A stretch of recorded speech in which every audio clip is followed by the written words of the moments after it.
ஜெபம் செய்வோம். அன்பும் கிருபையும் உள்ள தகப்பனே, இந்த ஆராதனைக்காக நன்றி செலுத்துகிறோம். எங்களோடு பேசும் வந்திருக்கிறவர்களை ஆசீர்வதியும். இயேசுவின் நாமத்தினாலே இந்த ஜெபத்தை கேட்கிறோம் எங்கள் நல்ல பிதாவே, ஆமென். சபையார் உட்காருங்கள். இந்த அரிய வாய்ப்பினை கொடுத்த சபை போதகர் ஐயா அவர்களுக்கும் சபை கமிட்டிக்கும் சபையில் உள்ள உங்கள் அங்கத்தினர் யாவருக்கும் என் அன்பின் வாழ்த்தலை தெரிவித்துக் கொள்கிறேன். ஆண்டவராகிய இயேசு கிறிஸ்துவின் கிருபையினாலே ஆண்டவர் இந்த மகாராஷ்டிராவில் இருக்கிற யோத்மால் டிஸ்ட்ரிக்டிலே, அதாவது சிட்டியிலிருந்து ஒரு 100 கிலோமீட்டர் தள்ளி ஒரு ரிமோட் ஏரியாவில் ஊழியத்தை செய்ய ஆண்டவர் உதவி செய்தார். அந்த ஊழியத்திலே 3 முக்கிய காரியங்கள். ஒன்று ஆகாரம், 2வது ஆரோக்கியம், 3வது ஆத்மா. இந்த 3 அடிப்படையிலே நாங்கள் ஊழியம் செய்து கொண்டிருக்கிறோம். ஆகாரத்துக்காக என்ன செய்கிறோம் என்றால், ஒரு 30 ஏக்கர் வாங்கி அந்த இடத்துல ஃபார்மர்ஸுக்காக, விவசாயிகளுக்காக ஒரு டிமோ, அதாவது மாடல் ஃபார்ம் வைத்திருக்கிறோம், ஆர்கானிக் அக்ரிகல்ச்சர். இதன் மூலமாக இதுவரை 850 விவசாயிகள் குடும்பத்திற்கு ட்ரைனிங் கொடுத்திருக்கிறோம். அது மட்டுமல்ல, அங்கே கிளினிக்கும் வைத்திருக்கிறோம். அதாவது மக்கள் அந்த கிளினிக் மூலம் வந்து ஆரோக்கியத்தை பெற்றுக்கொள்ளும்படியாக அநேகர் ஜெபத்தின் மூலமாக அதிசயத்தை, அற்புதத்தை பெற்றிருக்கிறார்கள். அது மட்டுமல்ல, இதுவரை 47,500 பேஷண்ட்ஸை ட்ரீட் பண்ணியிருக்கிறோம். கொரோனா டைமில் 3,000 கொரோனா பேஷண்ட்டை காப்பாற்றியிருக்கிறோம். இதன் மூலம் என்ன உண்டானதுன்னா, அநேக கிராமங்கள் அறுவடைக்கு ஆயத்தமாக இருக்கிறது. எங்களை சுற்றி ஒரு 200 கிராமங்கள் இருக்கிறது. 200 கிராமத்தில் இப்போது 45, அதாவது 45 கிராமங்களை மட்டும்தான் சந்திக்க முடிந்தது. அங்கே ஊழியத்தை செய்து கொண்டிருக்கிறோம். இந்த ஆகாரம், ஆரோக்கியம், இதன் மூலமாக மக்கள் தங்களுடைய கிராமங்களை திறந்து தருகிறார்கள். அநேக கிராம பஞ்சாயத்தில் ஃப்ரீயாக லேண்டு தந்திருக்காங்க. ஒரு கிராம பஞ்சாயத்தில் 762 ஸ்கொயர் ஃபீட்டு நம்ம சர்ச்சு கட்ட கொடுத்தாங்க. அந்த இடத்துல சிஎன்ஐ, நம்முடைய பைக்குலா சிஎன்ஐ சர்ச்சு மும்பை, அங்கே இருந்து ஒரு 10 lakhs கொடுத்து ஒரு சர்ச்சை கட்டணும். இன்னொரு இடத்துல 8,000 ஸ்கொயர் ஃபீட் கொடுத்துருக்காங்க கிராம பஞ்சாயத்தில் ஃப்ரீயாக. இது வந்து ஒரு பெரிய அற்புதமான காரியம். ஏனென்றால் ரூரல் ஏரியாவில், அதாவது கிராமப்புறங்களில் சபை கட்டுவது சாதாரண காரியம் அல்ல. ஆனால் மக்கள், கிராமங்கள் அவங்களே லேண்டை கொடுத்து சபை கட்டுங்க என்று சொல்லி ஒரு காரியத்தை நம் முன்னாக வைத்திருக்கிறார்கள். விதமாக ஆண்டவர் இந்த ஆகாரம், ஆரோக்கியம், ஆத்மா, இந்த 3 அடிப்படையிலே ஆண்டவர் இந்த ஊழியங்களை செய்ய உதவி தந்திருக்கிறார். நாங்கள் 2 NGO வைத்து நடத்துகிறோம். ஒன்று வந்து டச் ஃபவுண்டேஷன். இது வந்து பியூர்லி சோசியல் ஆர்கனைசேஷன். இதில் இந்த விவசாயிகளுக்கு ட்ரைனிங் கொடுக்குறோம். அது மட்டுமல்ல, ஆஸ்பத்திரி நடத்துகிறோம். இது மூலமாக ஆண்டவர் பெரிய ஓப்பனிங் தந்து கொண்டிருக்கிறார். நல்ல ஒரு டீம் எங்களுக்கு இருக்கிறது. இந்த டச் ஃபவுண்டேஷன் மூலமாக ஆண்டவர் பெரிய காரியங்களை செய்து கொண்டிருக்கிறார். அடுத்தபடியாக அங்கே ஒரு ரூரல் டெவலப்மெண்ட் என்று சொல்லி ஒரு ட்ரைனிங் சென்டரையும் வைத்திருக்கிறோம். இங்கே ட்ரைனிங் கொடுக்குறோம். ஃபார்மர்ஸாக இருக்கட்டும், நம்ம Christian activity, youth camp, retreat, family seminar, இன்னும் விதமாக அநேக காரியங்களை வைத்திருக்கிறோம். அடுத்தபடியாக பார்க்கும்போது ஜீவன் ஜோதி கிளினிக் நடத்துகிறோம். அங்கேயும் ஆண்டவர் நிறைய மெடிக்கல் கேம்ப், ஐ கேம்ப் இப்படியாக நடத்த ஆண்டவர் உதவி செய்திருக்கிறார். அடுத்தபடியாக ஒரு கெஸ்ட் ரூம் பார்க்கலாம். இங்கே இந்த கெஸ்ட் ரூமிலே வந்து அநேகர் தங்கியிருந்து ஃபேமிலி செமினார், பிக்னிக் வருகிறவர்கள், விதமாக கிறிஸ்டியன் ஆக்டிவிட்டீஸுக்கு இந்த இடத்தை நாங்கள் ஹயர் பண்ணி கொடுக்குறோம். இதில் வருகிற வருமானத்தை ஊழியத்திலே நாங்கள் செலவு செய்கிறோம்.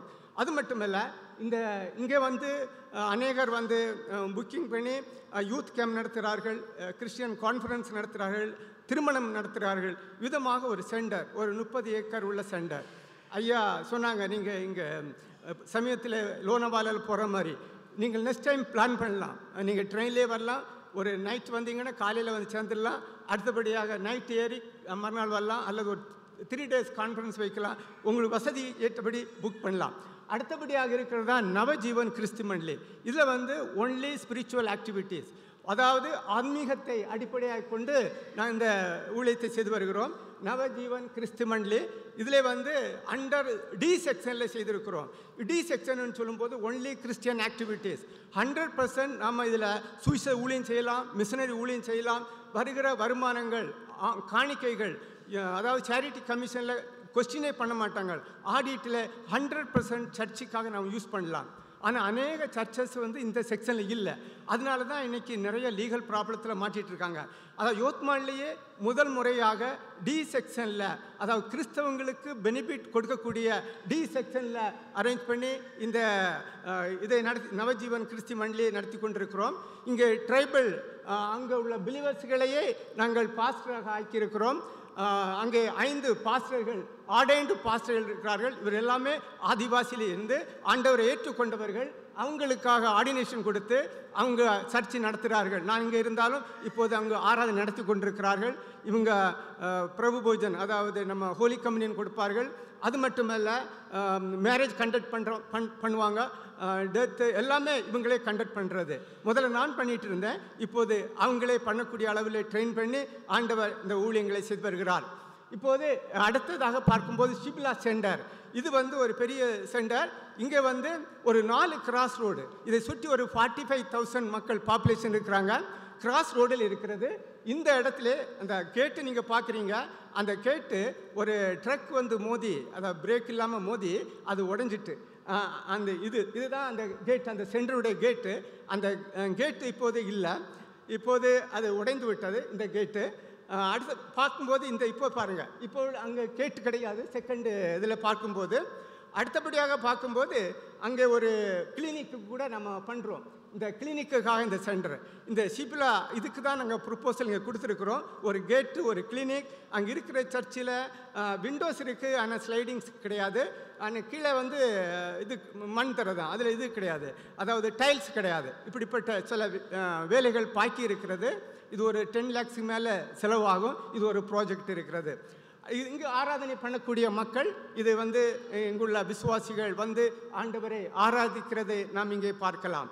அடுத்தபடியாக ஒரு சபை இருக்கிறது. அது வந்து பந்திவடனா என்று சொல்லக்கூடிய சபை. இந்த சர்ச்சை தான் CNI பைக்குலா அவங்க பண்ணி கட்டி கொடுத்தது. அடுத்தபடியாக பாம்பேயில் ஒருவர் மல்லாடில் பிஸ்னஸ் பண்ணுறாரு, அந்த சகோதரர் கொடுத்தது. இது இந்த வருஷம் ஜனவரியில் உதுகாட்டமானது. 21/1/2024 அதை இனாகுரேட் பண்ணோம். இங்கே என்னென்னா பாஸ்னேஜ் இருக்கிறது, கிளினிக் இருக்கிறது, அது மட்டுமில்ல சபை இருக்கிறது. நாங்கள் எங்கே பார்த்தாலும் என்ன செய்வோம்னா 3 பிரின்சிபல்: ஆகாரம், ஆரோக்கியம், ஆத்மா.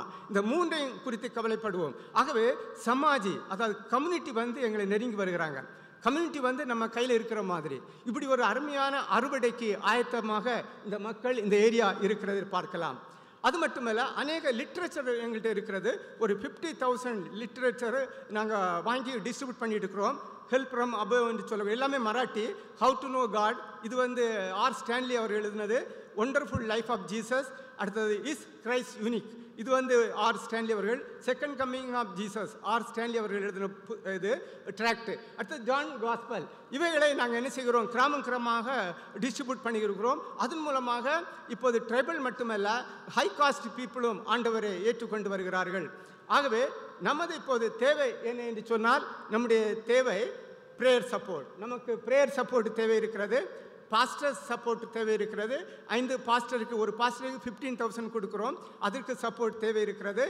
Program support, youth meeting, women's meeting, church planted training. ஒரு 3 டேஸுக்கு 30 பேருக்கு நாங்கள் ட்ரைனிங் கொடுப்போம். அவங்க வந்து தங்கியிருந்து சர்ச் பிளான்ட், அதாவது புதுசாக வருகிறவர்களை எப்படி அப்ரோச் பண்ணுறது, எப்படி ஆண்டவர்களை கொண்டு வருகிறது. இதுவரை 60 பீப்புளை சர்ச்சில் உள்ள பிலீவர்ஸை ட்ரெயின் பண்ணியிருக்கிறோம். இது மூலமாக வெஜிடபிள் விற்கிறவர் எங்கெங்கே வெஜிடபிள் விற்கிறாரோ அவங்களுக்கு, அந்த அம்மாவுக்கு அல்லது அந்த ஐயாவுக்கு ஆண்டவரை பற்றி சொல்லி அநேகர் ஆண்டவரை ஏற்றுக்கொண்டிருக்கிறார்கள். அது மட்டுமல்ல, வயலில் வேலை செய்கிற லேடிஸு அந்த களை பறிக்கும் போது கூட இருக்கிற வேலை செய்கிறவங்க ஆண்டவர் அறியாதவங்களுக்கு சுவிசேஷம் சொல்லி அவங்கள ஆண்டவர்களை கொண்டு வராங்க.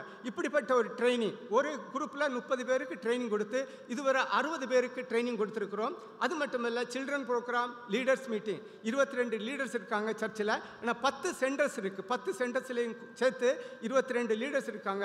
அவங்களுக்கெல்லாம் நாங்கள் ட்ரைனிங் கொடுக்குறோம். அது மட்டும் இல்லை, எஜுகேஷனல் சப்போர்ட் கொடுக்குறோம். எங்கள் சபையிலேருந்து இதுவரை 12-13 நர்சஸ் நாங்கள் ட்ரெயின் பண்ணியிருக்கிறோம். இந்த வருஷம் 7 நர்சஸுக்கு அனுப்பியிருக்கிறோம். ஒரு நர்ஸுக்கு நம்ம அதாவது இவங்க ட்ரைபலாக இருக்கிறனால கவர்மெண்ட்லேருந்து சப்போர்ட் இருக்கும். ஆனால் மெஸ் ஃபீ கொடுக்க வேண்டும். அதுக்கு வந்து 24,000 ரூபாய். ஒரு வருஷத்துக்கு ஒரு ஸ்டூடெண்ட்ஸுக்கு 24,000 அதுக்கு சப்போர்ட் தேவை இருக்கிறது. அது மட்டும் இல்லை, ஐடிஐக்கு அனுப்புகிறோம். நம்ம நாக்பூரில் பிரகாஷ் இன்ஸ்டியூட்னு சொல்லி ஒரு கிறிஸ்டியன் காலேஜ் இருக்கிறது. அங்கே பிள்ளைகளை அனுப்பி கம்ப்யூட்டர், எலக்ட்ரிக்கல், பிளம்பிங் இப்படிப்பட்ட ட்ரைனிங்கும் கொடுத்து வருகிறோம். அது மட்டுமல்ல, மெடிக்கல் கேம்ப் நடத்துகிறோம்.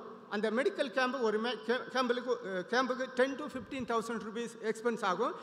அடுத்தபடியாக ஃபார்மர்ஸுக்கு ட்ரைனிங் கொடுக்குறோம். அதை விட பெரிய ஒரு ப்ராஜெக்ட் என்னென்னா சீடு ப்ராஜெக்ட். இந்த ஃபார்மர்ஸ் வந்து கடன் வாங்கி கடைசியில் என்ன செய்கிறாங்கன்னு சூசைட் பண்ணுறாங்க. அது சென்ட்ரல் இந்தியா, அதாவது விதர்பா ஏரியாவில் வந்து இந்தியாவிலே ஹையஸ்ட் சூசைடு வந்து அந்த இதுதான், இபிஸ் சென்டர் ஆஃப் ஃபார்மர் சூசைடுன்னு சொல்லுவாங்க. அந்த ஏரியாவில் நாங்கள் ஊழியம் பார்க்குறோம். ஆகவே இங்கே வந்து ஒரு சீடு ப்ராஜெக்ட் வைத்திருக்கிறோம். நம்ம விசுவாசிகள் கடத்தில் இருந்து அடிமைகளாக இருந்து கூலி வேலை செய்து அவங்களுடைய மனைவி பிள்ளைகளை மிஸ்யூஸ் பண்ணுறாங்க, அப்படிப்பட்டவர்களை விடுதலை பண்ண வேண்டும் என்று சொல்லி இந்த சீடு ப்ராஜெக்டை வச்சுருக்கிறோம். இந்த சீடு ப்ராஜெக்ட் என்ன என்று சொன்னால், அவங்களுக்கு கல்டிவேஷன் பண்ணும்போது விதை வாங்கி கொடுப்போம், பணம் கொடுக்க மாட்டோம். பணம் கொடுத்தா என்ன செய்வாங்க, மிஸ்யூஸ் பண்ணிடுவாங்க. நம்ம பணம் சீடு வாங்க கொடுத்து அவங்க மேரேஜ் கண்டக்ட் பண்ணுவாங்க. ஆகவே நம்ம என்ன சொல்லுவோம்னா, சீடு பணம் கொடுக்காம சீடு வாங்கி கொடுப்போம். அதை மாதிரி அவங்க உரம் போடும்போது உரம் வாங்கி கொடுப்போம். இப்படிமாக இந்த சீடு ப்ராஜெக்ட் மூலம் அவங்களுக்கு நாங்கள் ஹெல்ப் பண்ணுகிறோம். இதன் மூலமாக நம்முடைய சபையிலே அநேக விசுவாசிகள், ஃபார்மர்ஸ்கள், விவசாயிகள் என்ன செய்தார்கள், அடிமைத்தனத்திலிருந்து விடுதலை ஆகி இருக்கிறார்கள். இந்த ப்ராஜெக்ட்டுக்கும் நீங்கள் சப்போர்ட் பண்ணலாம். ஒரு விசுவாசியை அடிமைத்தனத்திலிருந்து விடுதலை ஆக்க 1 இயருக்கு குறைந்தது 50,000 ரூபா, 50,000 rupees செலவாகும். அப்படியாக இந்த ப்ராஜெக்டை நடத்தி வருகிறோம். அடுத்தபடியாக நம்ம பார்க்கும்போது இந்த நான் சொன்னதான சிப்லா சர்ச்சு ஒர்க்கு கம்ப்ளீட் ஆகவும் அங்கே ஒரு கிளினிக், ஏன்னா அது வந்து கிராஸ் ரோடு, கிளினிக்கு போட்டும்போது இன்னும் அநேக மக்களை நம்ம ஆண்டவருக்குள்ளாக கொண்டு வர வாய்ப்பு இருக்கிறது. அதற்காகவும் நீங்கள் ஜெபம் பண்ணலாம். இப்பொழுது ஆண்டவருடைய வசனத்தை கேட்போம். அந்த ஆண்டவருடைய வசனத்திலே பார்ப்போம். குடும்பத்தை பற்றி இன்றைக்கி பேச இருக்கிறேன். ஏனென்றால் கன்னியாகுமரியில் ஒரு சர்வே பண்ணியிருக்கிறாங்க. அதில் என்ன சொல்லுகிறார்கள் என்று சொன்னால், அதாவது டைவர்ஸு புற ஜாதிகளை விட கிறிஸ்தவ கம்யூனிட்டியில் நடந்துகிட்ருக்கு. இன்றைக்கி ஒரு ட்ரெண்ட் என்னன்னா, கான்ட்ராக்ட் மேரேஜ் மாதிரி ஆகிட்டு, கவனன்ட் மேரேஜாக இல்லை, ஒரு உடம்படிக்கையான மேரேஜ் இல்லை. என்ன செய்கிறாங்க, ட்ரை பண்ணுவோம், ஃபெயிலியர் ஆச்சுன்னா விட்டுருவோம். அப்படிப்பட்ட ஒரு சூழ்நிலை இருக்குது. ஆனால் பைபிள் இதை குறித்து என்ன சொல்கிறது, குடும்பத்தின் நோக்கம் என்ன, ஆண்டவர் என்ன சொல்லுகிறார், குடும்பம் வந்து அவர் ஒருவனை அல்லவா படைத்தார், ஆவி அவரிடத்தில் அநேகம் உண்டு, ஆவி அவரிடத்தில் அதிகமாக இருந்தது. ஆனால் ஏன் ஆண்டவர் ஒருவனை, ஆதாமையும் ஏவாளையும் படைத்தார், தேவ பக்தி உள்ள சந்ததியை பெரும்படிதானே. ஆண்டவர் குடும்பத்தை உண்டாக்க ஒரே ஒரு காரணம், ஆண்டவரை அனுசரிக்கக்கூடிய தேவ பக்தி உள்ள சந்ததியை உருவாக்கும்படியாக ஆண்டவர் குடும்பத்தை நியமனம் பண்ணியிருக்கிறார். ஆண்டவர் நினைத்திருந்தால் கோடிக்கணக்கான ஆதாம் உண்டாவதாக சொல்லியிருந்தால், லைன் வர கோடிக்கணக்கான ஆதாம், கோடிக்கணக்கான ஏவாள் உருவாட்டும் சொல்லியிருந்தால் உருவாகி இருக்கும். ஏனென்றால் நட்சத்திரங்களை ஒரே வார்த்தையினாலே உண்டாக்கினவர் ஆதாமையும் ஏவாளையும் கோடிக்கணக்காக உண்டாயிருக்கலாம், சொல்லியிருக்கலாம். Now you can select as much possible. உனக்கு எத்தனை வேணுமோ அத்தனை நீ தெரிந்து கொள்ளலாம் என்று சொல்லியிருக்கலாம். ஆனால் அப்படியல்ல, ஆதாமையும் ஏவாளையும் படைத்து அவர்களை ஒரே சரீரமாக ஆக்க காரணம் என்று சொன்னால், ஆண்டவருடைய குடும்பத்தின் நோக்கமே ஆண்டவருக்குள் பயந்து நடக்கிற தேவ பக்தி உள்ள ஒரு ஜெனரேஷனை, சந்ததியை உருவாக்கும்படியாக தான் அவர் குடும்பத்தை நியமனம் பண்ணியிருக்கிறார். ஆகவே தான் சொல்லுகிறார், கடைசி வரை ஒருவனோடு ஒருத்தியோடு என்ன செய்ய வேண்டும், ஃபெய்த்ஃபுல்லாக இருக்க வேண்டும், உண்மை உள்ளவர்களாக இருக்க வேண்டும். ஆகவே தான் வேதம் சொல்லுகிறது, மலாக்கியா 2:15 அவர் ஒருவனை அல்லவா படைத்தார், ஆவி அவரிடத்தில் பரிபூரணமாய் இருந்தது, பின்ன ஏன் ஒருவனை படைத்தார், அப்படி என்றால் தேவபக்தி உள்ள சந்ததியை பெரும்படிதானே. ஆகையால் தேர்போர் ஒருவனும் தன் இளவயதின் மனைவிக்கு துரோகம் பண்ணாதபடிக்கு உங்கள் ஆவியை குறித்து எச்சரிக்கையாயிருங்கள். அடுத்தபடியாக நாம் பார்க்கிறோம், ஆண்டவர் குடும்பத்தில் என்னென்ன இருக்க வேண்டும் என்று பார்க்கிறோம். குடும்பத்தில் என்ன இருக்க வேண்டும், அங்கே முதலாவதாக கம்பேஷன், பாசம் இருக்க வேண்டும், பாசம் இருக்க வேண்டும். அன்பு ஒரு காலம் ஒழியாது. 1 கொரிந்தியர் 13:8 சொல்கிறது, அன்பு ஒரு காலம் ஒழியாது. அடுத்தபடியாக பார்க்க, அன்பே பெரியது. 1 கொரிந்தியர் 13:13 சொல்கிறது, அன்பே பெரியது. அன்பு திரளான பாவங்களை மூடும் என்று சொல்லி 1 பேதுரு 4:8 சொல்கிறது, அன்பு திரளான பாவங்களை மூடும். ஆகவே குடும்பத்தில் இருக்க வேண்டியது பாசம், குடும்பத்தில் இருக்க வேண்டியது கம்பேஷன். ஆகவே இந்த பாசம் இருக்குமானால் என்ன செய்ய முடியாது? குடும்பம் சிதறாது. அமெரிக்காவிலே ஒரு ரிசர்ச் பண்ணியிருக்கிறாங்க. அதாவது 10 பிள்ளைகள், பிறந்த பிள்ளைகளை ஒரு 10 பிள்ளைகளுக்கு தாய்ப்பால் ஊட்டும்படியாகவும் 10 பிள்ளைகளுக்கு பாட்டில் மூலமாக அதே தாயினுடைய பால் கொடுக்கும்படியாகவும் தனித்தனியாக ரூமிலே அவர்கள் வைத்திருந்தார்கள். எல்லா ஃபெசிலிட்டியும் சேம். ஒரே ஒரு டிஃப்ரென்ஸ் என்ன? ஒரு குழந்தைக்கு சொந்த தாய் பால் கொடுக்கிறது, இன்னொன்று அதே தாயுடைய பாலை எடுத்து பாட்டிலில் போட்டு குழந்தையை கொடுக்கிறது. ஒரு மாசத்திலே அவர்கள் கண்டுபிடித்து விட்டார்கள் என்னவென்றால், தாய்ப்பால் கொடுத்த பிள்ளைகளுக்கு நோயே இல்லை. அவங்க ஸ்ட்ராங்காக இருந்தார்கள், வெயிட் கெயின் பண்ணியிருந்தாங்க. ஆனால் தாய்ப்பாலை தான் பாட்டில் மூலமாக கொடுத்ததுனால அந்த பிள்ளைகள் வீக்காக இருந்தார்கள். அந்த பிள்ளைகள் முகத்திலே களை இல்லை, ஒரு பாசம் இல்லை. எப்படியாக அதாவது ஸ்ட்ரெயிட் ஃபார்வேர்டு பார்க்காம ஒரு திருட்டு முழிக்கிற பார்வை இருந்தது.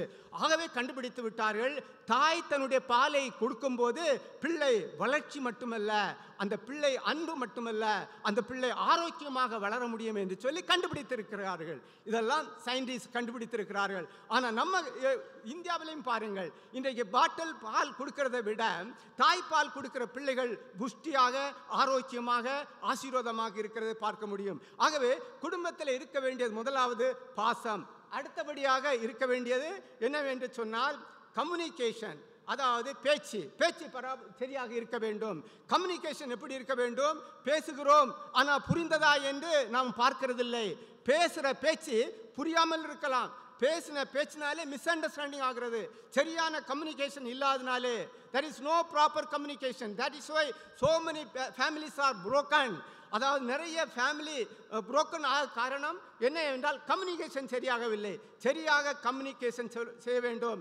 ஆகவே தான் சாங் ஆஃப் சாங், அதாவது நம்முடைய பைபிளை பார்க்கிறோம், அதிலே 4:11 என்று சொல்கிறது, நாவிலே என்ன இருக்கிறது? தேன் இருக்கிறதாம், பால் இருக்கிறதாம். அதனுடைய அர்த்தம் என்ன? நாவிலே சுவை இருக்கிறது, சத்து இருக்கிறது. ஆகவே தான் நாவை சரியாக பயன்படுத்த வேண்டும். அதாவது நீதிமொழிகள் 25:15 சொல்லுகிறது, நாவிற்கு என்ன இருக்கிறது? சாதிக்கும் சக்தி இருக்கிறது. ஒரு காரியத்தை சம்மதிக்க பண்ண, ஒரு காரியத்தை செய்ய நாவு முக்கியமானதா இருக்கிறது. அதே வேளையிலே யாக்கோபு என்ன சொல்கிறார்? 3ஆம் அதிகாரம் 5 முதல் 6 என்ன சொல்கிறது? நாவு ஒரு நெருப்பு. ஆகவே பி கேர்ஃபுல். அது மட்டுமல்ல, நாவிலே மரணமும் ஜீவனும் இருக்கிறது. இந்த வசனம் நீதிமொழிகள் 18:21 சொல்கிறது, மரணமும் ஜீவனமும் நாவிலே இருக்கிறது. அதுக்கு 2 அர்த்தம் உண்டு. ஒன்று பேச்சு, இன்னொன்று சாப்பாடு.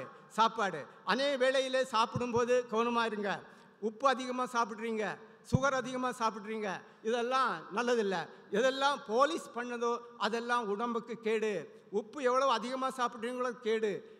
இன்றைக்குள்ள உப்புல கெமிக்கல் இருக்கு. அது மட்டுமல்ல, சுகர் 23 கெமிக்கல் அதில் மிஸ் பண்ணி தான் அது சுகராக மாறுகிறது. ஆகவே நாவிலே மரணமும் இருக்கிறது, ஜீவனும் இருக்கிறது. ஆகவே நீங்கள் எதை சாப்பிடுகிறீர்களோ அதிலும் ப்ராப்ளம், எதை பேசுகிறீர்களோ அதிலும் ப்ராப்ளம். பேச்சின் மூலமாக மரணத்தையும் நாம் கொண்டு வர முடியும். ஆகவே பிரியமானவர்களே, நாம் என்ன செய்ய வேண்டும்? சரியாக புரியும்படியாக ப்ராப்பராக கம்யூனிகேட் பண்ணுங்க. உனக்கு தெரியாதா? நான் சொன்னதில் நீ அண்டர்ஸ்டாண்ட் பண்ணியிருக்கணும். அந்த பிள்ளையெல்லாம் பண்ணாதுங்க. அது குடும்பத்தை கட்டி எடுக்காது, அது குடும்பத்தை சிதற பண்ணும். அடுத்தபடியாக நம்ம பார்க்கிறோம் 3ஆவதாக குடும்பத்தில் என்ன இருக்க வேண்டும் என்று சொன்னால், குடும்பத்திலே ஜெபம் இருக்க வேண்டும், வேத வசனம் இருக்க வேண்டும், ஆராதனை இருக்க வேண்டும். அதே தான் பக்தி, டிவோஷன் என்று சொல்கிறோம். அப்போ விண்ணப்பம் இருக்க வேண்டும். அது மட்டுமல்ல, வேத வசனம் இருக்க வேண்டும். அது மட்டுமல்ல, வழிகாட்டுதல் இருக்க வேண்டும். தேவனுடைய வசனம் என்ன சொல்கிறது? சங்கீதம் 119, 105 என்ன சொல்கிறது? உம்முடைய வசனம் என் பாதைக்கு தீபம். இன்றைக்கு அநேகர் தேவனுடைய வசனத்தை, இந்த பைபிளை என்ன செய்யறதில்ல, தனக்கு கைடு புஸ்தகமாக பயன்படுத்துகிறது கிடையாது. எல்லாமே எனக்கு தெரியும், அப்படி நிசாரமான ஒரு வாழ்க்கை. எதுவரை நீங்கள் இந்த பைபிளை படித்து இதில் கொடுக்கப்பட்ட கைடன்ஸை வாழ்க்கையிலே நீங்கள் ஏற்றுக்கொள்ளவில்லை என்றால் உங்கள் குடும்பம் ஆபத்திலே இருக்கிறது. பணத்திலே குடும்பத்தை கட்டி எழுப்ப முடியாது. பணம் செகண்டரி. ஆண்டவரே சொன்னார், முதலாவது தேவனுடைய ராஜ்யத்தையும் அதனுடைய நீதியையும் தேடுங்கள், பின்பு இவையெல்லாம் கூட கொடுக்கப்படும். இவையெல்லாம் பணம், பொருள் எல்லாமே கொடுக்கப்படும். மத்தேயு 6ஆம் அதிகாரம் 25-33 வாசித்து பாருங்கள். அஞ்ஞானிகள் இவைகளை தேடி என்ன செய்கிறார்கள்? ஓடி அலைகிறார்கள். ஆனால் தேவனுடைய பிள்ளைகள் ஓடி அலையக்கூடாது. இன்றைக்கு எத்தனையோ குடும்பங்கள் சிதறடிக்கப்பட காரணம் பணம். மனைவி இங்கே, புருஷன் அங்கே, அந்த மனைவி அங்கே, புருஷன் இங்கே. வேதம் என்ன சொல்கிறது? ஜெபத்துக்கும் உபவாசத்துக்கும் அல்லாமல் நீங்கள் ஒருவரை விட்டு பிரியக்கூடாது. அதுவும் நீங்கள் கொஞ்ச நேரத்தில் உபவாசத்துக்கும் ஜெபத்துக்கும் பிரிந்தாலும் உடனே கூடி வர வேண்டும். இது ஆண்டவருடைய வசனம். ஆனால் ஆண்டவருடைய வசனத்தை காத்திலே பறக்க விட்டு இங்கே பணம் சம்பாதிக்கும்படியாக ஓடி அலைகிறார்கள். கேரளத்தில் ஒரு நடந்த சம்பவம். புருஷன் என்ன செய்தான்? துபாயிலே வேலைக்கு போனான். 5 வருஷம் கழித்து திருப்பி வந்தான். குழந்தை கேட்கிறது, இது யாரு அப்படி என்று. மனைவி சொல்லுகிறாள், இது உன்னுடைய அப்பா. கடைசியில் என்ன ஆச்சுன்னா, அந்த பிள்ளை அப்பா கிட்ட போகவே இல்லை. அவன் சொன்னான், மனைவியிட்டையும் பிள்ளையிட்டையும் நான் இத்தனை நாள் கஷ்டப்பட்டு உழைத்தது உங்களுக்காகத்தான். பிரியமானவர்களே, பணத்தின் மேலே குடும்பத்தை கட்டாதே, இந்த வேத வசனத்தின் மேல் குடும்பத்தை கட்டிப்பார். நானும் பாம்பேயில் சென்ட்ரல் கவர்மெண்ட்டில் வேலை செய்து வந்தான். நானும் போஸ்டல் அண்ட் டெலிகிராஃப் டிபார்ட்மெண்ட் வேலை பார்த்து கடைசியில் MDN எல்லாம் மாறிச்சு. MDNல வேலை பார்த்து வந்தான். ஆனால் எனக்கு தெரியும், நான் அவைகளை இழந்ததினாலே அல்லது விட்டதினாலே நான் பிச்சைக்காரன் ஆகவில்லை. ஆண்டவரை கனப்படுத்துகிறார்களோ அவர்களை ஆண்டவர் உயர்த்துகிறார். ஆகவே பிரியமானவர்களே, ஆண்டவருடைய சத்தத்துக்கு செவி கொடுக்கிற ஜனம் ஆண்டவருடைய வசனத்தை தன்னுடைய குடும்பத்துக்கு ஆதாரமாக, ஃபவுண்டேஷனமாக, அஸ்திபாரமாக யார் பயன்படுத்துகிறார்களோ அவருடைய குடும்பம் நிலைத்து நிற்கும். அவருடைய பிள்ளைகள் சுவிட்சமாக இருப்பார்கள். ஆனால் பணத்தின் மேலே ஆசை கண்டு ஓடுகிறது நல்ல இல்லை. பணம் தேவைதான். பணம் கடவுளே கொடுப்பார். நாங்கள் 30 ஏக்கர் இடம் வாங்கினோம், ஒரு சிங்கிள் பைசா இல்லை. ஆனால் ஆண்டவர் அவ்விதமாக பிள்ளைகள் மூலம் இன்னும் சிலர் மூலமாக கொடுத்து கொண்டே இருந்தார். நாங்கள் யாரிடத்திலும் போய் சொல்லவில்லை, ஜெபித்து கொண்டே இருந்தோம். கடவுள் வாசலை திறந்து விட்டார். ஆண்டவர் நம்முடைய குடும்ப வாழ்க்கைக்கும் நம்முடைய செய்யக்கூடிய எல்லா காரியத்துக்கும் தக்க சமயத்திலே உயர்த்தும்படி அவருடைய கரத்தில் அடங்கியிருங்கள். அதற்கு அர்த்தம் அவருடைய வசனத்திலே இருங்கள். ஆகவே குடும்பத்தில் என்ன தேவை? பக்தி தேவை. என்ன பக்தி? விண்ணப்பம், வேதவசனம், வழிகாட்டுதல், அது வழிபாடு. இன்றைக்கு ஞாயிற்றுக்கிழமை வழிபாடு வந்திருக்கிறீர்கள். ஆண்டவர் உங்களை ஆசீர்வதிப்பார். இதை விட்டுவிடக்கூடாது. ஆனால் சில வேளைகளை பிள்ளைகளை வீட்டிலே வைத்து விட்டு வந்திருக்கிறோம், டியூஷன் படிக்கட்டும் என்று. டியூஷன், எஜுகேஷன் இதெல்லாம் செக்ரட்டரிங்க. முதலாவது வழிபாடு, அதுக்கப்புறம் தான் மற்ற காரியமாக இருக்க வேண்டும். ஆண்டவருக்கு முதலிடம் கொடுக்கிறவர்களை ஆண்டவர் முதலிடத்தில் கொண்டு வருவார். அல்லேலூயா. ஆகவே நாம் என்ன செய்யக்கூடாது? இந்த வழிபாடை விட்டுவிடக்கூடாது. வழிபாடு எப்படி இருக்க வேண்டும்? பிள்ளைகளோடு சேர்ந்து இருக்க வேண்டும். அடுத்தபடியாக குடும்பத்தில் என்ன இருக்க வேண்டும்? டிசிப்ளின், புத்தி இருக்க வேண்டும். பிரம்பை கடிந்து கொள்ளுதல் ஞானத்தை கொடுக்கும். தன் இஷ்டத்துக்கு விடப்பட்ட பிள்ளையோ தன் தாய்க்கு வெட்கத்தை உண்டு பண்ணுகிறான். டிசிப்ளின் இன்றைக்கு உள்ள என்ன செய்கிறது? கம்பை எடுக்கக்கூடாது. இப்போ ஹியூமன் ரைட்ஸ் படி ஒரு டீச்சர் கம்பை எடுத்து பிள்ளை அடிக்கக்கூடாது. அந்த பிள்ளை போய் ரிப்போர்ட் கொடுத்தனா டீச்சர் உள்ளே போயிடுவாங்க, இவன் வெளியில் வந்துடுவான். இன்றைக்கு அப்பா அம்மா பிள்ளைகளை அடிக்க முடியாது, அப்படிப்பட்ட ஒரு சூழ்நிலை இருக்கிறோம். ஆனால் ஆண்டவருடைய வசனம் என்ன சொல்லுகிறது? பிரம்பை கையாடாதவன் என்ன சொல்லுகிறான்? தன் பிள்ளையை என்ன செய்ய கெட்டு போக விடுகிறான். ஆனால் ப்ராப்ளம் எங்க இருக்கு தெரியுமா? பிரம்பை எப்போது கையாட வேண்டும்? 1 வயதிலிருந்து 6 வயது வரை, அந்த பிள்ளை ஸ்கூலுக்கு போகிற வரை தான் நீங்கள் பிரம்பை கையாட வேண்டும். அது பின்பு பிரம்பை கையாடக்கூடாது. எனக்கு பாம்பேயில் ஒரு குடும்பத்தை தெரியும். அங்கே ஒருவர் 22 வயசான பையனை தன்னுடைய பெல்ட்டை கழித்து அடிப்பார். சில சமயம் அந்த பையனை கொண்டு சுவரில் அடிப்பார். இப்படிலாம் இருக்கக்கூடாது. அதாவது எப்படின்னா, ஏஜ் குரூப் பாருங்க, 1 to 6 ஸ்டிக். என்னுடைய பையன் இரட்டை பிள்ளைகள், அஜித் சுஜித் இரட்டை பிள்ளைகள். அப்போது பால் சரியாக திகையவில்லை, வெயிட் குறைவு. அப்போது நாங்கள் இருந்த கிராமத்திலே, நான் இப்போ இருக்கிற ரூபாட்டை அதே கிராமம், அந்த கிராமத்திலே எனக்கு நல்ல அழகான கோழி முட்டை கிடைக்கும். அதாவது கவுராணி முட்டைன்னு சொல்லுவாங்க, அதாவது நாட்டுக்கோழி முட்டை. அப்போது பாலை கொஞ்சம் சூடு பண்ணி அந்த முட்டை அடித்து கொடுப்போம்.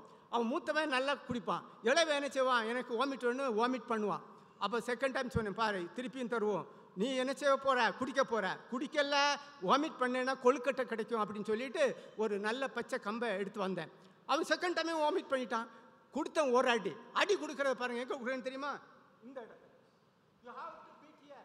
அது கொடுக்குறது பச்சை கம்பை எடுத்து அடி, இந்த இடத்துல. இங்கே அடிக்கக்கூடாது, அது மேலே அடிக்கக்கூடாது, கைனால் அடிக்கக்கூடாது, கால்னால் அடிக்கக்கூடாது, செருப்பு நாள் அடிக்கக்கூடாது. அடிக்கிறது வந்து ஸ்டிக், ஒரே ஒரு ஸ்டிக். இடத்தை பார்த்துக்கிறேன், இந்த இடம். நான் டாக்டராக இருக்கிறேன் உங்களுக்கு சொல்கிறேன், இந்த இடத்துல மட்டும்தான் நீங்கள் அடிக்கணும். வேற எங்கேயாவது அடிச்சாச்சுன்னா பிள்ளைய நீங்கள் கெடுக்குறீங்க. வயசு எத்தனை, 1 to 6. அதுக்கு மேலே என்ன கூட ஸ்ட்ரிக் இல்லை. அதுக்கு பிறகு என்னென்னா சவுண்டு எல்லாம் இன்னொடிக்க அவனுக்கு தெரியும், ஓ மம்மி டாடி எழுந்திரிச்சாங்க, ஏதோ நம்ம தப்பு செய்கிறோம். இல்லைன்னு சொன்ன உடனே நம்ம பயந்துருக்கணும். அதான் ஸ்டிக்கு, ரெண்டாவது சவுண்டு, மூணாவது வயசு பாருங்க. 1 to 6 வந்து ஸ்டிக்கு, அடுத்தது 7 to 15 வந்து சவுண்டு, அடுத்தது 16 to 8 சைட்டு. நீங்கள் பார்த்தாலே அவன் பயந்துடணும். பார்த்தோன்னே அவன் பயந்துடணும், ஓ நம்ம எது தப்பு பண்ணுறோம். இல்லை டாடி நான் அதை செய்யலை, சும்மா தான் அவங்கள்ட்ட சொன்னேன் அப்படி சொல்லுவான் பாருங்க. அடுத்தது ஃப்ரம் 18 to சாகர வர பி சைலண்ட், ஒன்றும் பேசிடாத. பேசினா அவன் ஒரு பொண்ணை கூட்டிகிட்டு ஓடிடுவான், இல்லைன்னா பொண்ணு ஓடி போயிடும், வீட்டுக்கு கிடைக்காது. பிறகு நீங்கள் புலம்பிகிட்டே இருப்பீங்க, ஐயோ அம்மோன்னு. வேண்டாம். ஆஃப்டர் 18 அவங்கள விட்டுருங்க, பி சைலண்ட். ஏன்னா நீங்கள் டிசிப்ளின் பண்ண வேண்டியது 1லேருந்து 6. 1லேருந்து 6ல் நீங்கள் என்ன செய்யணும், பிரம்பை எடுக்கணும். ஒரு முறை தான் நீங்கள். என் பையனுக்கு ஒரு முறை தான், அவன் பூனேல தான் இருக்கிறான், நல்ல ஐடி கம்பெனி நல்ல வேலை பார்க்குறான். அவன் வந்து ஒரே ஒரு அடி தான். இன்னைக்கு கூட சொல்லுவேன், அவனுக்கு தெரியும், எப்போ தவறும்போது சொல்லுவேன் கொழுக்கட்டை அப்படி சொன்னேன்னா, இல்லை டேடி சும்மா தான். பாருங்க, ஒரு நல்ல ஃப்ரெண்டாக இருக்கிறான். அது மட்டும் இல்லை, அவனை அடிக்க வேண்டிய தேவையில்லை. ஒரே முறை 1.5-2 வயசில் இருக்கும்போது அடித்தேன். ஒரே ஒரு கம்பு தான், பச்சை கம்பு. ஆனால் அந்த இடத்துல வீங்கிட்டு வந்து ரொம்ப சோப்பாக வந்து ப்ளீடிங் ஆகிற மாதிரி இருந்து நான் பயப்படவே இல்லை. அந்த ஒரே ஒரு அடி அவனுடைய லைஃபே சேஞ்ச் பண்ணிட்டுங்க. அதுக்கப்புறம் அடிக்க வேண்டிய தேவையில்லை. இப்போவும் ஏதாவது செய்தானா டிஸ்கஸ் பண்ணிவிட்டு அவன் செய்வான். அல்லேலூயா.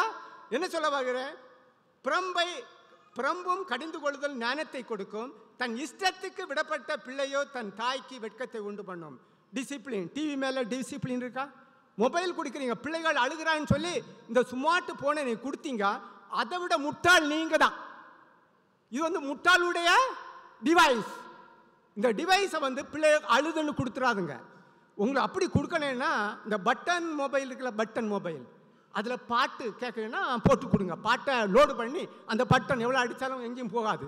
தெரியும் பட்டன் மொபைல், தெரியாதோ பட்டன் மொபைல், அதை கொடுங்க. இந்த ஸ்மார்ட் ஃபோனை கொடுத்தீங்கன்னா கண்ணு கெடுக்கிறது மட்டுமல்ல, அவன் லைஃபே போச்சு. இது எப்போ கொடுங்க தெரியுமா? இஸ்ரேல் தேசம் தான் முதலாவது மொபைலை கண்டுபிடிச்சான், மோட்டார் லாக். ஆனால் 18 இயர்ஸ் வர அவன் என்ன செய்யறதில்ல, பிள்ளைகளுக்கு மொபைலை கொடுக்கறதில்ல. 18 இயர்ஸுக்கு பிறகு தான். பில்கேட்ஸ் தன்னுடைய மகளுக்கு 16 வயது வர ஸ்மார்ட் ஃபோன் கொடுத்ததே கிடையாது. அந்த பட்டன் டப்பா மொபைல் இருக்குல்ல, பட்டன், அதான் கொடுத்துருந்து. அதுக்கு ஒன்லி கம்யூனிகேட் பண்ண பேரண்ட்ஸு கூட. ஆனால் இன்னைக்கு சின்ன பிள்ளை 8 மாதம் 10 மாதம் 11 மாதம் ஸ்மார்ட் ஃபோன். அந்த பிள்ளையை கெடுக்காதுங்க. முதலாவது கண்ணு போயிடும். ரெண்டாவது அந்த பிள்ளை மைண்டு போயிடும். ஆகவே என்ன செய்ய வேண்டும்? டிசிப்ளின்.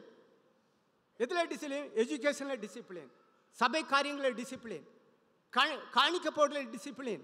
பிள்ளைகளுக்கு நிறைய பணம் கொடுங்க. நீங்கள் என்ன 10 பைசா போடுங்க, பிள்ளைகளுக்கு 10 ரூபா கொடுங்க. புரியுதா? நீங்கள் 1 ரூபா போடுறா இருந்தால் பிள்ளைக்கு 100 ரூபா கொடுங்க, நீங்கள் 1 ரூபா போடுங்க. பிள்ளைகளுக்கு என்ன செய்யுங்க? நிறைய காணிக்க கொடுக்க பழக்குங்க. அல்லேலூயா. சரியா? அப்போ டிசிப்ளின் 4 காரியங்கள் நம்முடைய குடும்பத்தில் இருக்க வேண்டும். ஆகவே எப்படி பிள்ளைகளை 1 to 6 ஸ்டிக், அடுத்தது 7 to 12, 7 to 15 சவுண்ட், அடுத்தது 16 to 8 சைட், அடுத்தது பி சைலண்ட். ஓகே, அடுத்தபடியாக பார்ப்போம். நம்முடைய குடும்பத்தில் இருக்க வேண்டிய காரியம் பார்த்தோம். 4 காரியங்களை பார்த்தோம். என்னெல்லாம் பார்த்தோம்னா, நம்ம குடும்பத்தில் இருக்க வேண்டிய காரியங்கள்: பாசம், பேச்சு, பக்தி, புத்தி. அதாவது கம்பேஷன், கம்யூனிகேஷன், டிவோஷன், டிசிப்ளின். இந்த 4 காரியங்கள். அடுத்தது குடும்பத்தில் என்ன இருக்கக்கூடாது என்று பார்ப்போம். குடும்பத்தில் என்ன இருக்கக்கூடாதுன்னு பார்ப்போம். அது இன்னொரு தடவை நம்ம பார்க்கலாம் ஆண்டவருடைய காரியத்துக்கு. ஏன்னா நமக்கு டைம் ஆகிட்டு கடவுள் திருப்பி நமக்கு சான்ஸ் கொடுத்தாருன்னா குடும்பத்தில் என்ன இருக்கக்கூடாது என்று பார்க்கலாம். ஒன்று மட்டும் சொல்லிவிட்டு நான் முடிக்க போகிறேன். எனக்கு கொடுக்கப்பட்ட டைம் முடிகிறது. டெப்ட், செலவு இருக்கக்கூடாது. என்ன இருக்கக்கூடாது? செலவு. வரவுக்கு மீதி செலவு செய்யாதுங்க. ஆண்டவருடைய டைத்து கொடுங்க. ஒவ்வொரு சேலரியிலையும் 20% என்ன செய்யுங்க, நீங்கள் சேவ் பண்ணுங்க. அப்படி பண்ணும்போது உங்களுக்கு ஆசீர்வாதமாக இருக்கும். ஆகவே குடும்பத்தில் என்ன இருக்க வேண்டும் என்று சொல்லி 4 காரியங்களை பார்த்தோம். இந்த 4 காரியங்களோடு நான் முடிக்கிறேன். நம்ம என்ன வேண்டும்? பாசம் இருக்க வேண்டும், பேச்சு இருக்க வேண்டும், பக்தி இருக்க வேண்டும், புத்தி இருக்க வேண்டும். Compassion, communication, devotion, discipline. ஜெபம் பண்ணுவோம். இந்த நாளிலே ஆண்டவருடைய வசனத்தை கேட்ட நீங்கள் சபையிலே, குடும்பத்திலே என்ன இருக்க வேண்டும்? சாத்தான் குடும்பத்தை கெடுத்தால் சபையை அவன் கெடுக்க முடியும். குடும்பத்தை சின்ன பின்னமாக்கினால் அவன் சபையை சின்ன பின்னமாக ஆக்க முடியும். அப்போ சபை கெட்டு போக வேண்டும் என்றால் தனி குடும்பம் கெட்டு போக வேண்டும். ஆகவே கணவன் மனைவியை பிரித்து, கணவன் மனைவியை நீக்கி அவர்களை அழிவுக்குள்ளாக பயன்படுத்துவதுதான் சாத்தானுடைய வேலை. ஆகவே பிரியமான பிள்ளைகளே, உங்கள் குடும்பத்திலே சரியான கம்பேஷன், கம்யூனிகேஷன், டிவோஷன், டிசிப்ளின், பாசம், பேச்சு, பக்தி, புக்தி இருக்கிறதா என்று சொல்லி பாருங்கள். எதிலே குறைவுள்ளவர்களாக இருக்கிறீர்களோ அதை கரெக்ட் பண்ணுங்க, சரி செய்யுங்க. அப்படி சரி செய்யும்போது ஆண்டவர் உங்களை ஆசீர்வதிப்பார். அன்பும் கிருபையும் உள்ள தகப்பனே, இந்த அருமையான நேரத்துக்காக, இந்த அருமையான ஐக்கியத்துக்காக நன்றி செலுத்துகிறோம். இந்த நாளிலும் இங்கே வந்திருக்கிற ஒவ்வொரு பிள்ளைகளையும் ஆசீர்வதியும். அவருடைய குடும்பங்களை ஆண்டவரை உமக்குள்ளாக கட்டி எழுப்பும், தேவைகளை சந்தியும். இயேசுவின் நாமத்திலே இந்த ஜெபத்தை ஏறெடுக்கிறோம் எங்கள் நல்ல பிதாவே. ஆமென், ஆமென்.